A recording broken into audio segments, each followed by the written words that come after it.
أعوذ بالله من الشيطان الرجيم بسم الله الرحمن الرحيم الحمد لله رب العالمين والصلاة والسلام على رسولنا محمد وعلى آله وصحبه أجمعين. Барлык мактау, шөкерләребез галәмнәрнең хуҗасы булган Аллаһы Тәгаләгә булса иде. Сөекле пәйгамбәребезгә күңел түребездән чыккан салаватларыбыз, сәламнәребез ирешсә иде. Ассаламу алейкум ва рахматуллахи ва баракатуху, мөхтәрәм мөселман кардәшләрем. Һәрберебезгә Аллаһның сәламе, рәхмәте һәм битмәс бәрәкәте булса иде. Аллаһы Тәгалә Коръәндә булай дип әйткән: Аузу биллаһи минәш шайтанир раҗим, фазкуруни әзкуркум. Мине искә алыгыз, мин дә сезне искә алырмын. Мине зикр кылыгыз, һәм мин дә сезне зикр кылырмын. Зикр дигән сүз гарәп теленнән татар теленә тәрҗемә итсәк, ул искә алу дигәнне аңлата. Гомумән менә динебездә Аллаһы Тәгаләне без һәр вакыт, һәр даим искә алырга тиешбез. Ләкин бәндә буларак, кеше буларак, без Аллаһы Тәгаләне күбрәк искә алабыз, кыенлыклар килгән вакытта, авырлык килгән вакытта.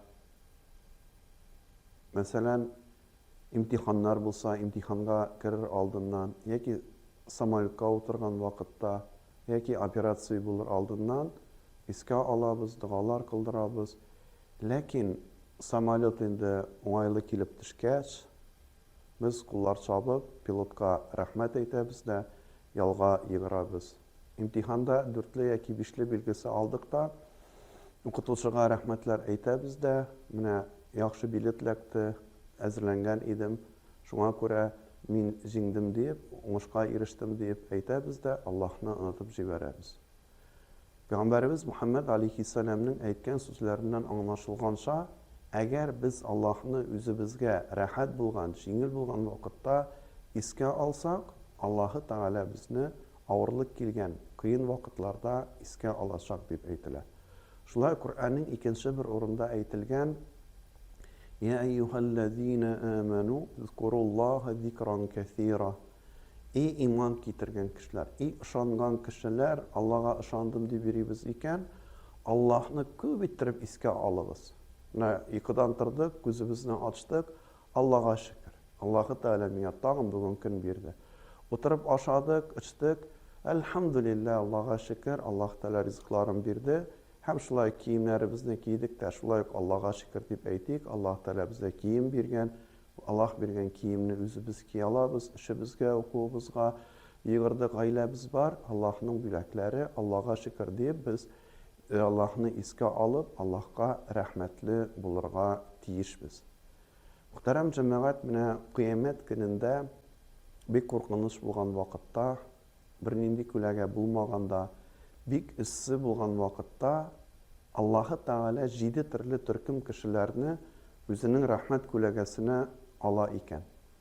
Шулар арасында шундый төркем бар: вараҗулун закараллаһ халиян фафадат айнах. Аллаһны үзе генә калган вакытта, ялгызлыкта искә алып, күзләреннән хәтта яшьләр килгән кеше. Менә була микән, шулай әйтә алабыз микән? Кеше күрмәгәндә, кеше белмәгәндә, өйдә булганда, үзебез генә утырганда, Аллаһны искә алып, Аллаһның биргән нимәтләренә шөкер кылып, авыр гына вакытта түгел, җиңел вакытыбызда да Аллаһка рәхмәтле булып, Аллаһны искә алучылардан булсак иде. Аллаһны искә алырга, мөхтәрәм җәмәгать, авыр түгел. Ләкин шайтан безне авырайта. Пәйгамбәрбез Мөхәммәд алейһиссәлам да көнгә бик күп Аллаһны искә ала торган булган, хәтта әстәгъфирулла дигән сүзне 70 мәртәбә яки 100 мәртәбә шулай көнгә әйтә торган булган. Инде без күпме әйтергә тиеш, күпме Аллаһны искә алырга тиеш гөнаһлы бәндәләр буларак. Менә субханалла, әлхәмдүлилләһ дип әйтеп йөрүдә, ул инде безнең зикрләребез. Аллаһка шөкер, Аллаһка шөкер дип, гарәпләрдә шундый бер мәкаль бар: әлхәмдүлилләһ аля кулли хәл, нинди хәлдә булсаң да, Аллаһка шөкер дип әйтү. Alloh taolani esga olu, Alloh taolaga shukr etu. Ham bir ko'rkam bir hadis bor, shuni da sizga esga tushirasam kelar. Payg'ambarimiz Muhammad alayhissalom aytib qoldirgan: "Kalimatani xafifatani alal lisan va thaqilatani fil mizan va habibatani ilar rahman subhanallohi va bihamdihi subhanallohil azim." Shunday so'zlar bor, tilga aytirga yengil til bilan. Lekin o so'zlar, o ikki so'z mizonda, qiyomat kunida o'lchovda onun ağırlığı bik ağır. Hem şu iki söz Rahman'a, Allah-u Teala'ga bik siyikli iken. Nindi sözler? Subhanallahi ve bihamdihi Subhanallahil azim. Ağır tugul. Şu sözlerini İran'ı rulda barabızmı, mektepke barabızmı, işke barabızmı, biz onu qabatlab aytib bersek idi. Aytgan sayın biz unutsak da aytgan so'zlarimiz Allah qarşısında unutulmaydi. İnşallah izgilik bo'lib yazılır, hem şu izgilik bilan günahımızı da Allah Teala yarlıqay.